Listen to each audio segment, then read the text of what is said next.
Welcome back to my channel. I am your host, G.I. Wingnut. We are continuing reading out Atlantis and Lemuria by Rudolph Steiner, published originally in 1911. In this episode, we're jumping into Chapter 9, the first or polar race. We will now trace the Akashic record back to the primeval past, when our Earth, as it is now, began to exist. By Earth, we mean that condition of our planet by reason of which is the bearer of minerals, plants, animals, and men in their present form. For this state was preceded by others in which the above-mentioned kingdoms of nature existed under essentially different forms. The earth as we know it had undergone many transformations before it could become the bearer of our present world of minerals, plants, animals, and human beings. Minerals also existed in those earlier conditions, but they had quite different appearance from the minerals of our day. These past conditions will be dealt with later, but for the time being, we shall merely refer to the way in which the condition immediately preceding the present was transformed into the latter. It's not how it used to be, but we're going to look back anyway so you can understand. Oh my goodness. Continuing. We may form a faint idea of such a transformation by comparison with the passage of the plant nature through the germinal state. Imagine a plant with its roots, stems, leaves, blossoms, and fruit. It draws matter from its surroundings and expels it again. But everything belonging to it of the nature of substance, form, and growth disappears. All but the tiny germ. Through it, the life of the nature of let me try that again. But everything belonging to it of the nature of substance, form, and growth disappears, all but the tiny germ. Through it, the life quickens to spring up again next year in a similar form.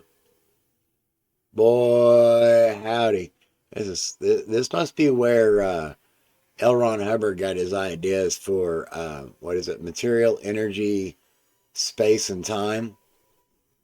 How he described how things came to be, the messed thing. Anyway, I digress. Let's see, where was I? Got myself all twisted up there. That which we might be called mineral, plant, animal, and a former condition has passed away as the roots, stems, and different parts of the plant have passed away. And in one case, as in the other, the germ state has remained, out of which the old form is built up anew. For within the germ lie concealed the forces which cause the new form to proceed from it. Are they talking order from chaos? Just wondering. Back to it. In the period which we were just about to describe, we have to deal, therefore, with a kind of earth germ containing within it the forces which give rise to the earth of today, forces which were acquired by virtue of its former conditions. The driver of evolution, adapt and overcome. Is that what they're saying? Back to it. We must not imagine, however, that this earth seed consisted of dense matter like the plant seed. It was rather of a psychic nature and composed of the fine vibrating plastic matter which is called astral in the theosophical literature. This astral germ of the earth at first contained the embryonic human being. the beginnings of the future human souls. Everything which existed in previous states as minerals, plants, and animals have been absorbed by these human germs, merged in them. So, therefore, man trod upon the physical earth. He was, or so before man trod upon the physical earth, he was a soul, an astral being, and as such he finds himself on the physical earth, which then consisted of the finest matter, called in theosophical literature the finest etheric matter. Um, Angels? Are they talking about what the Bible refers to as angels? Or maybe the book of Enoch refers to as the Nephilim? Or the fallen ones? The Anunnaki? I know, I'm thinking out loud here. Back to this wacky story. The origin of this etheric earth will be explained in another chapter. The astral human beings drew this ether around them, imprinting on it, as it were, their own nature, so that it became a copy of the astral human being. Thus, at the first stage, we have to deal with the etheric earth, which is really only composed of this etheric humanity and is nothing but a conglomerate of it.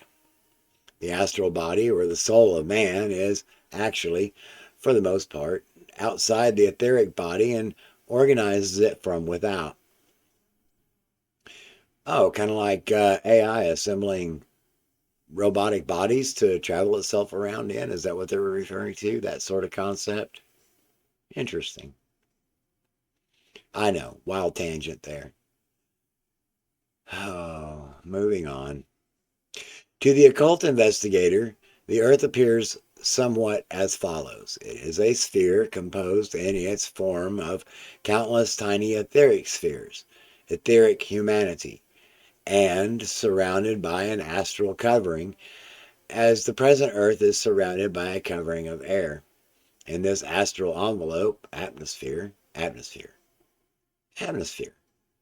So, yeah, NAR derailment there. The New Apostolic Reformation, they're always talking about changing the atmosphere. Anyway, tangent. Back to it. Let's try that again. In this astral envelope, atmosphere, astral humanity lives. And from there, it works on its etheric images. The astral human souls create organs in their etheric images, in whom they affect a human etheric existence manifestation. Within the whole earth, there is only one condition of matter, and that is the subtle, vital ether. This primeval humanity is called in theosophical books the polar or first root race. The further evolution of the earth now consists in the development of the one condition of matter into two. A denser matter separates off, leaving a finer substance behind. The denser substance is similar to our air, while a finer substance resembles that which affects the formation of chemical compounds from their previously undifferentiated substance. In addition to these, a remnant of the earlier matter, the visualized ether, continued to exist.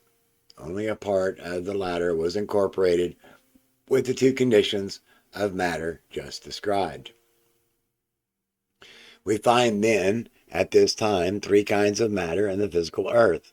While formerly the activities of the astral human beings were confined to one substance in the earth's shell, they now had to work hard upon three. Their work being carried on in the following manner. Oh, this should be interesting.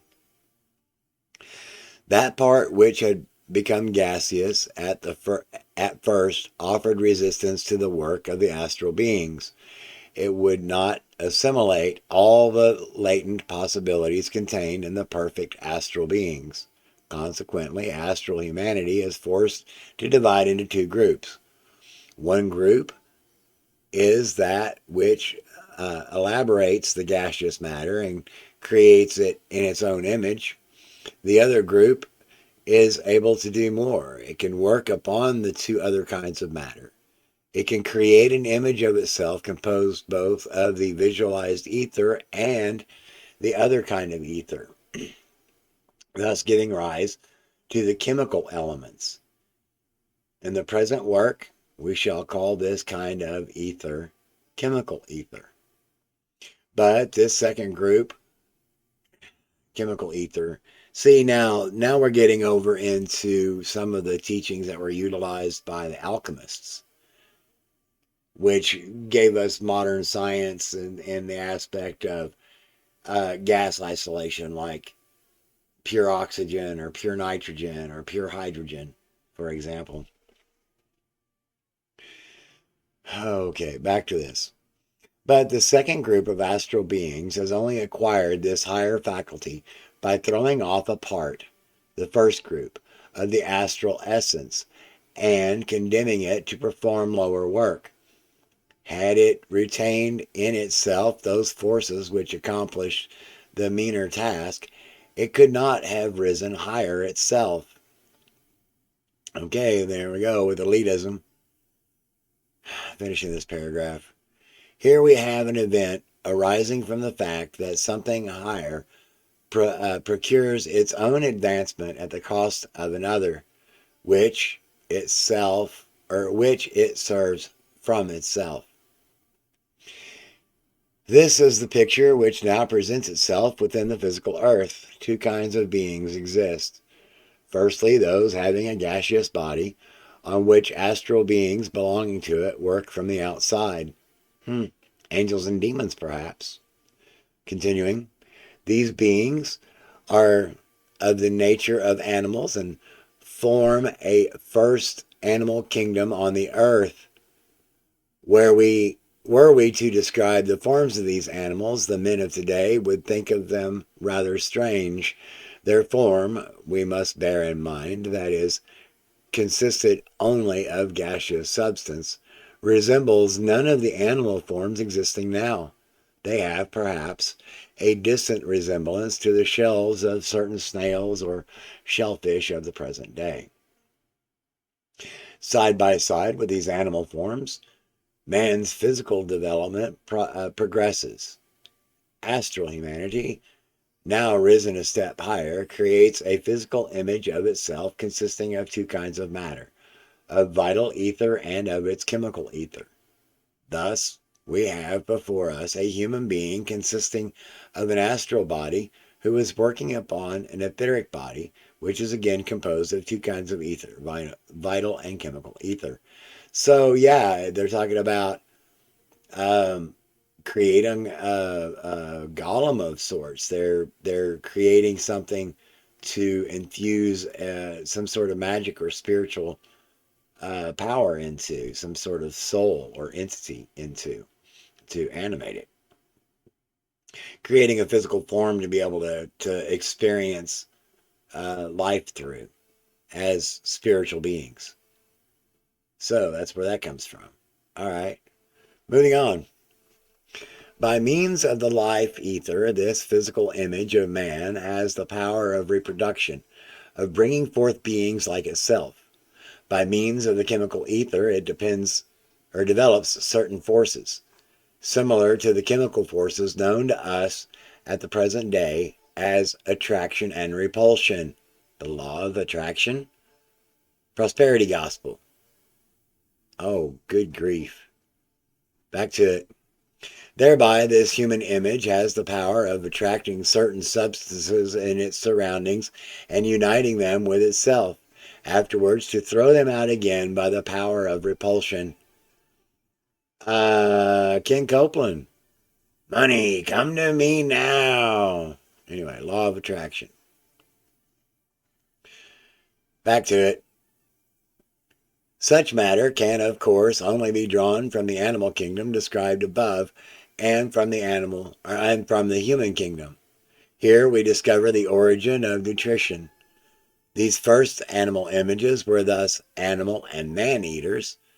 There still exists. Oh, wait a minute. Yeah, there's that whole reference to the Enochian Nephilim. Man eaters. Giant red-headed giants that feasted on the... Anyway, fee fi fo fum. Back to it. There still existed simultaneously with these the descendants of the former merely life ether beings, but they became stunted, having to adapt themselves to new terrestrial conditions. Oh, so they weren't as tall. They're not giants. Continuing. From these are formed at a later period, after many transformations undergone by them, the unicellular creatures, as also the cells which afterwards went to the formation of more complicated beings. Ah, that's where the primordial soup comes in. All right. Continuing. The next step forward in this, the gaseous matter divides in two, the denser part becoming watery and the other remaining gaseous. But the chemical ether also divides into two conditions of matter. The one becomes denser and forms what we shall here call light ether. It confers on the being or on the beings in whom it is contained the gift of luminous or of becoming luminous. Become the light. Anyway, but a part of the chemical ether remains or retains its original form. We have henceforth to deal with the physical earth composed of the following kinds of matter: water, air, light ether, chemical ether, and life ether. Now, to enable the astral beings to influence these kinds of matter again, another occurrence takes place, involving the process of something higher at the expense of something lower thrown off from it. This process gives rise to the physical beings of the character we shall now describe. So yeah, this sounds like they're trying to work out the whole intelligent design concept as part of a some sort of creation slash evolution narrative. All right, back to it. Firstly, there were those whose physical body was made of water and air, who are now worked upon by coarse astral beings belonging to those who had been thrown out. So, there arises a new group of animals composed of denser matter than the former ones. Secondly, another new group of physical beings came into existence, possessing a body which may consist of air and light ether mixed with water. These are the plant-like beings, but differing greatly in form from the plants of the present day. Only in the third new group do we find the man of that time represented. His physical form is composed of three kinds of ether: light ether, chemical ether, and life ether. When we consider that descendants of the old groups still continue to exist, we can gauge the multiplicity of living things which already existed when our Earth was at that stage of development.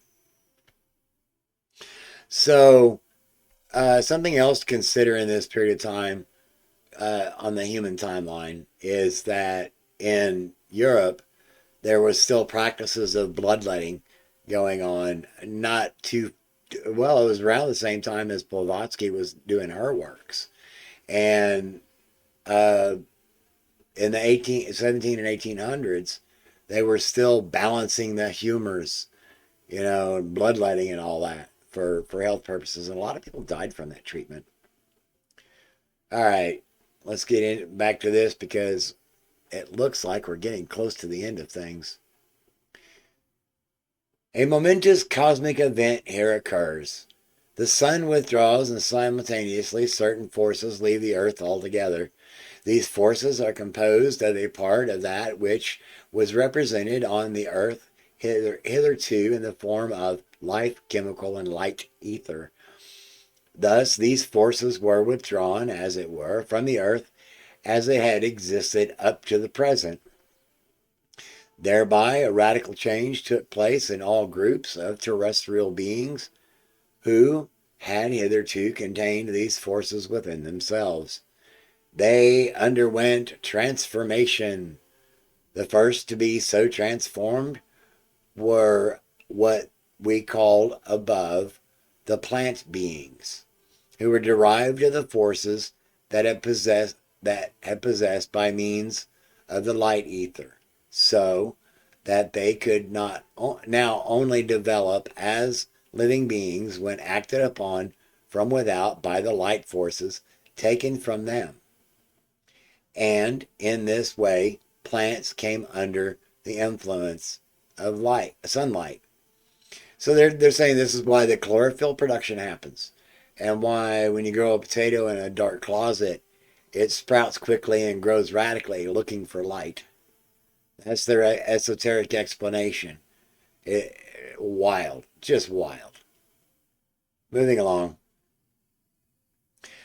Something of a similar nature happened to the human bodies as well. Their light ether had to cooperate henceforth with the light ether of the sun in order to be capable of life. But not only those beings from whom the light ether had been directly withdrawn were affected, others were also influenced. For everything in the world works together. All things are connected. The animal forms, too, which did not themselves contain light ether, had once been irradiated by their fellow beings on the earth and developed under the influence of the light received from them. And they now came also directly under the influence of the sun from without. The human body, however, in particular, developed organs which are susceptible to sunlight, the first rudiments of the human eye, and skin. Skin is susceptible to the sun, right? Sunburn if you're not used to it. All right, back at it. The result of the sun's separation was a further condensation of the matter of the earth. Solid matter began to develop from the liquid.